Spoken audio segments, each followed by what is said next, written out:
Before I turn in for the night, I thought I'd take a look at something as we get ready for the second half of the season, the last third of the season, the after All-Star break, whatever you want to call it. These are the teams that currently reside outside the playoffs. This first line denotes they're 1 point out. The second line denotes they're within 10 points. 10 points or more. This line denotes in the West they are 0 points out. They're just percentage points due to games played, yada, yada, yada. This denotes within 10 points. The first thing that stands out is there are 2 teams here within striking distance, a third within shouting distance, 3 teams here definitely within striking distance as they had the same amount of points, and 1 within shouting distance. And then you have 8 teams which may very well want to look at rebuilding. Then you get into the schedule. So the Rangers are much better at home than they are on the road, but they've played 28 games at home, 22 on the road, meaning a road-heavy schedule from here. And their road schedule, their record's 8-12-2. So regardless of whether they're back-to-backs or whatever they are coming up for them, their road record isn't great. For the Islanders, their road record also isn't as good, but while their road record's below 500, they have more games left at home than they have on the road, and at home they're 6 games above 500. The Rangers are 9, but they've played 5 less games at home than have the Rangers. So when you look at it right now, the Islanders, nope, that's a 27. See, I looked at it, I'm like, wait, that's a 27. Sorry, my math's a little off. I didn't get enough sleep. They have 4 more home games than they have road games, do the Islanders. And I looked at strength of schedule before I put this together. And strength of schedule, there's so little difference between teams that are in this category. I went by road games and then how many games teams played against other teams that are outside the playoffs, and there's so little to choose between teams. Carolina, they've got more games at home than on the road. The concerning part is their home record isn't great. 10-7-4 means with the 4 overtime losses, if you convert those to losses, they're 10-11 at home. Carolina's in that precarious spot where they're 500 on the road. Okay, they have a better road record technically, because overtime losses again skew things, but they have a better road record than do the Rangers or the Islanders. But at home, they're not particularly strong. So despite the fact they have 5 more home games than they've got on the road, there has to be some concern in Carolina right now. That's actually 28. See, my math is just not. I am sorry. Okay, so it's 7 more games at home than on the road.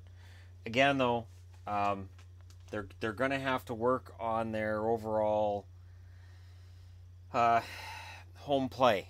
Make Carolina a punishing place to work or to play. If I had to say which one of these 3 teams can jump in and get a playoff spot, right now I would give the edge to the Islanders. They're closer in points, more games at home, and a more impressive home record. The Rangers have already used up a lot of their home games. They have to go out on the road where they're less impressive. I would wager on the Islanders, even though there are some concerns with goaltending, there's concerns with other parts of the team, but I'd give them the inside track. You have Detroit, which has more games on the road left than at home.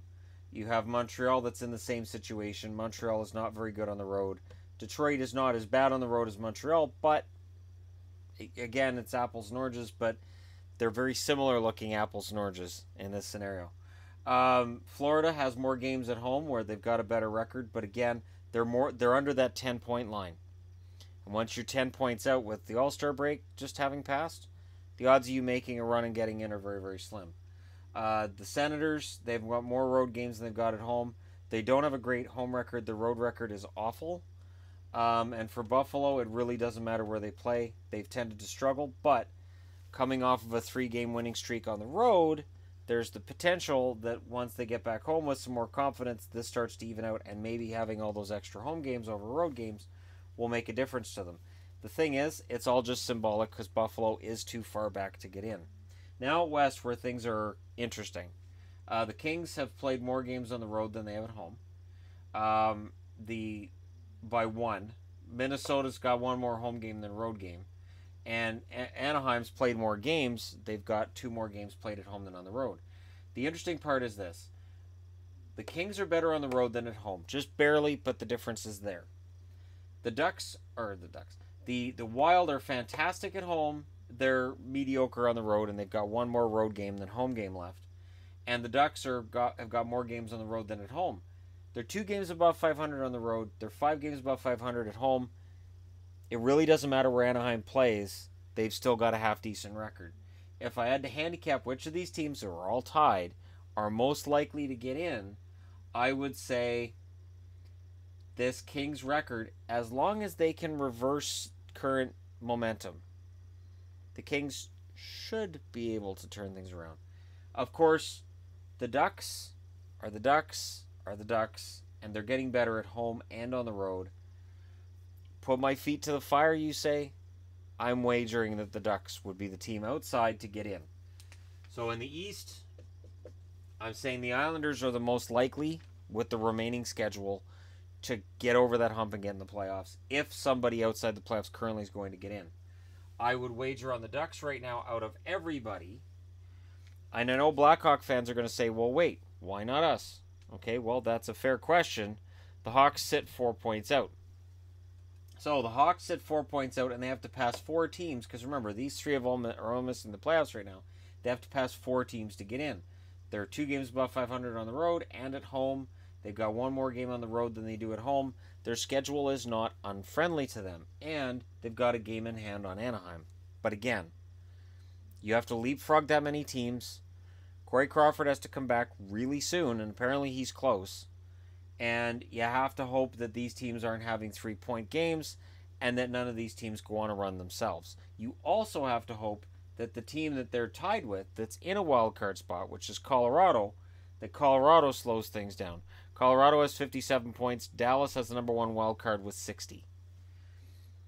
Down here you've got the Oilers, who have a poor road record, a 500 road record, with that bad home record. The Vancouver Canucks, and I'm going to see their game against Colorado on Tuesday because I'm a masochist. They're 8-16 at home if you include overtime losses as losses. I've witnessed 2 losses by the Canucks this year in overtime, so I guess it's not as bad as those 13 regulation losses, but it's still not great. And their road record 11-11-3 is better than their home record. They've got 1 more game at home left though than on the road. And for Arizona, 24 games, 26 games, it really doesn't matter where they play. What works in Arizona's favor, though, is the schedule the rest of the way. They play mostly non-playoff teams. And, of course, I'm going with teams in here.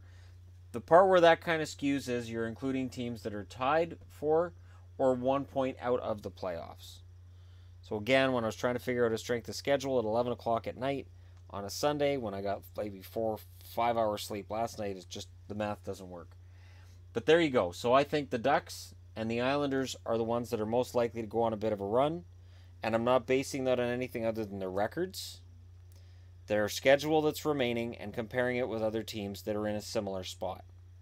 They do need some other things to happen. For the Islanders, they need either Columbus or the Devils to continue their drops. Columbus looks like they may be coming out of it. New Jersey looks like they're kind of lost out there. And we'll see what happens coming out of the break. But for me, Islanders and Ducks, I'd be interested to know which team is currently outside the playoffs that's on this board here that you think is most likely to get into a playoff spot. I'm just trying to use numbers. I'm not trying to use anything subjective, just looking straight at numbers. And again, I looked at strength of schedule, and there just isn't enough of a difference that I could say, oh, well, this team has an easy schedule from here compared to this team. They're all very, very similar. But again, I welcome your opinion. Like and subscribe if you're browsing your way through. And again, thank you so much for watching. You guys being out there makes it worth being in here. I'll talk to you again later.